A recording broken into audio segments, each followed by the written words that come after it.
I'm Dr. Jordan Harris, LMFT, LPC, and a supervisor for both.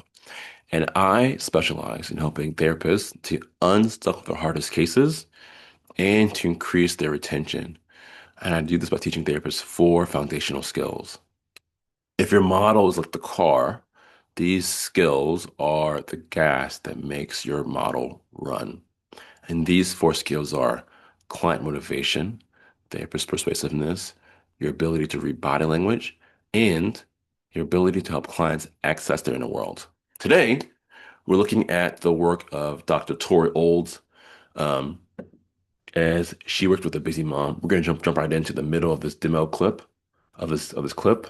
And a quick thing is, this is not a real client. This is Dr. Olds working with her sister in a demo that Tori Olds does for a training that she has. Let's watch here. I'm so burdened and exhausted and depleted. I felt just empty. Like there's nothing left. And yeah, I got scared it would go away for a second, but then I was like, no, I really just do feel so energetic still and held. And I just don't understand how that happened. Like how it's like you came in so tired, so burdened. Yeah. So let's just move through it a little bit again, like Okay. what we did do, right? Because it's so simple in a way. Like one thing that occurred to me about this little really beautiful piece of work was just about how hard it is to rest, like to let ourselves really come down into rest if we don't feel supported. You know, if we're like, it's everything's on us, it's on our shoulders, we have to keep going or something. Yeah. And we're really tight about that coming in and tired and but strained tired. And then I think just us putting, it's like we provided that soft place to land basically through just giving support. Does that make sense? But how do we give it support? You know, it's funny because to me, the deepest way of giving support is just through awareness. Like when you show up and track and pay attention to, like put attention on and listen kind of. And we did a lot of, you did beautiful work helping me track you by like really tracking yourself. And I think our mind registers that as like, oh, that's the best thing I could possibly receive in a way. Does that make sense? Yes, it Yeah. totally makes sense. And it's like, why didn't I think of that before? I've always thought of So this is a great example of persuasion. When I talk about persuasion, therapists really don't like that word. And I don't mean like being coercive. I think most persuasive quote unquote content or books or articles or stuff you see online is ultimately just manipulation. You're sort of pressuring people into doing something. And that's not what I mean. But what I mean is we all have those clients who we're like, man, this person is like really stuck. And they keep doing the same mistake over and over again, right? She keeps going back to that same guy who's a jerk, who's her boyfriend, right? He keeps, saying he's going to go to AA, but he won't do it. She keeps talking about how depressed she is, but she won't take her medication. Like people get stuck in these patterns, and we do want to help them be motivated to do something different, or at least have hope that things can be different in the future. And that's what I mean by persuasion. Now, persuasion in the therapy research, like the question then is, how do we do that? And we do that basically through giving people what's called a persuasive rationale, a persuasive, compelling reason slash explanation. And the mistake that most of us make is that the reasons we give are not connected to the client's present experience. They're sort of abstract. Clients come in, they say, she says, I'm a busy mom. And you say, well, self-care is really important. And she goes, yeah, I know. Self-care is really important in her head, right? As though she's never heard the idea that like self-care is important for her as a busy mom. Um, and that's what I think of as psychoeducation. That's not persuasion. Persuasion basically follows a pattern when it comes to therapy. If you want to understand the person's worldview, understand their perspective, and then after they have a charged moment, you give them a short explanation, a short rationale that makes sense of what they're doing and why you need them to do something different. That's a bit of what Tori gives here, right? This way of giving support and into rest if we don't feel supported. Well, really beautiful piece of work. Let's back up a little bit more. Energetic still. I got scared it would go away for a second, but then I was like, no, I really just do feel so energetic still and like held. And I just don't understand how that happened. Like how it's like you came in so tired, so burdened. Yeah. So let's just move through it a little bit again, like what we did do, right? Because it's so simple in a way. Like one thing that occurred to me about this little really beautiful piece of work was just about how hard it is to rest, like to let ourselves really come down into rest if we don't feel supported. You know, if we're like, everything's on us, it's on our shoulders, we have to keep going or something. And we're really tight about that, coming in and tired, but strained tired. And then I think just us it's like we provided that soft place to land basically through just giving support. Does that make sense? But how did we give it support? You know, This is a common question. How do we give it support? And then Tori goes into her explanation here. Let's watch this explanation that Tori gives. it's funny because to me, the deepest way of giving support is just through awareness. Like when you show up and track and pay attention to, like put attention on and listen, kind of.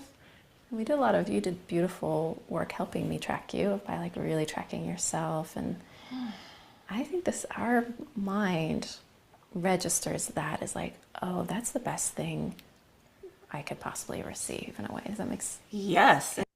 So notice like where this is on the tape, right? If you've watched this series, and I should actually back up a little bit, there's this section here. If you look at this client's face, like she's feeling a lot of emotion.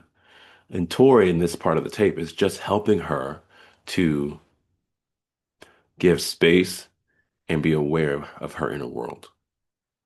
That's all Tori is doing. And so later, after Tori has done that I mean, this is about 16 minutes into this tape, when Tori says, you know, you giving awareness to this is what is helping you to feel better. The client goes, that makes total sense because I just did that. Of course, that's what is just happening. And it's very persuasive because it basically gives the client a reason to do more of this in the future, right? Some of you have seen my other videos, but part of the thing that I teach is this idea of experiencing. And experiencing basically says the more a client can connect their inner world to their words, the more they change. But that requires them to actually take the time to sit down and explore their inner world and then put it into words. And that can be painful. And some clients come in, and you ask them to do that. And they basically say, why would I do that? That's too painful. So they need a reason to do that. They need a reason to do that. So Tori's giving this client a reason of, we should do more of this because it's helpful to you. In fact, you're sort of feeling it right now. And that's sort of all was bottled up in all of what Tori is saying here. Now, I want to give one other word here, right? Because Tori is also, what's the word? I can't remember the word right now, but she's basically conceptualizing with the client, right? Helping the client to have an understanding of what's happening. And I think that that's very important to help your clients have an understanding of what's happening in the therapy. Um, so I do think that there are multiple processes going on at the same time. And I don't at all want to take away from this idea of um, helping your clients to have a cognitive understanding of what's happening. There's some word that I cannot remember what it's called that is basically helping your clients to understand what's happening. It'll come back to me as soon as I finish this video. But I really want to highlight the fact that this is also persuasion, because when a client really gets why this is important, they're likely to do more of it. And that's often what they need to do if they want to feel better and really change. So let's watch a little bit more of this video, of this clip, and see what else we can learn about persuasion from Dr. Olds here. Helps me feel more, even more secure. Let's get in there and either, and it's like, why didn't you did beautiful work helping me track you by like really tracking yourself. And I think our mind registers that as like, oh, that's the best thing I could possibly receive in a way. Does that make sense? Yes, it Yeah. totally makes sense. And it's like, why didn't I think of that before? I've always thought of being supported as like a cheerleader or just like, like A pep talk. a pep talk. Yeah, like Right. let's get in there and either fix it or figure Yeah, out or yeah. something. So this makes sense to you in your mind as well, like intellectually. Yeah. And so what's that like to just have the kind of the insight piece about the process? It just helps me feel more, even more secure. Like maybe this could be replicated. Like, We're pleased to replicate it. really? Yeah, because that kind of tracking of ourselves where we slow down and pay attention is not just for therapy actually. We can really do it and get in the habit of attending to ourselves, having that kind of relationship to ourselves. Wow. Yeah. So I'm glad that's like you look like you're really receiving that. So I'll just say, try during this week. Try. See, Tori basically does what we're talking about, right? So you should do more of this, right? Like, this is the proof that you can do more of this. And this is the thing I think is really, when you get really good at this, you basically can use the person's, you can, I mean, she's basically saying, you feel good now. And that's the proof that you should do more of this in the future. And that's a really persuasive thing. When the person has the experience in the moment, and then you sort of show back to them as this is the proof that you should do this, that you should do more of this. It's very, very, very compelling. It's very, very, very compelling. And they often then do more of that thing. Um, I think about a client who has like anxiety, right? Say that this is, a client who comes in and she's anxious. And well, let me give you a different example. Think about a kid who um, is like a picky eater, right? If you come in and say, "Hey, taste this, new food. It's going to be good for you." They might look at it and be like, "I don't think I want to do that," right? Like the intellectual sort of trying to convince them to do it is not going to work. It's just not going to work. But what if something else happens, right? What if you wait until until their friends come over and you serve their friends some food and their friends eat it, and then the kid takes a taste of it, right? And then after they take the taste of it, you go, "Wow, you're so brave. Look at you tasting food that you've never had before. That's so amazing," right? After they've had the experience, validating, affirming, giving them a reason, giving them validating and affirming them for being brave and doing something that they haven't done gives them a reason to do it again, right? But it doesn't work on the front end to try to like convince them to taste the food because they're just not going to do it. It's the same sort of thing with the persuasion pattern. And what it really comes down to is timing.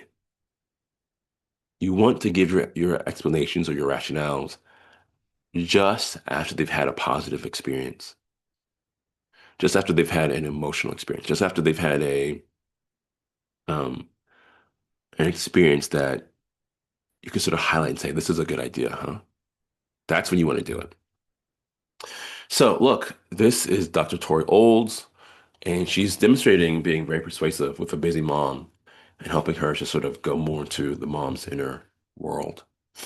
If this is interesting to you, if you like this sort of stuff, click the link below, sign up for my newsletter so I can send you more videos like this and help you to get unstuck with your hardest clients and to increase your retention. Otherwise, I'll see you in the next video.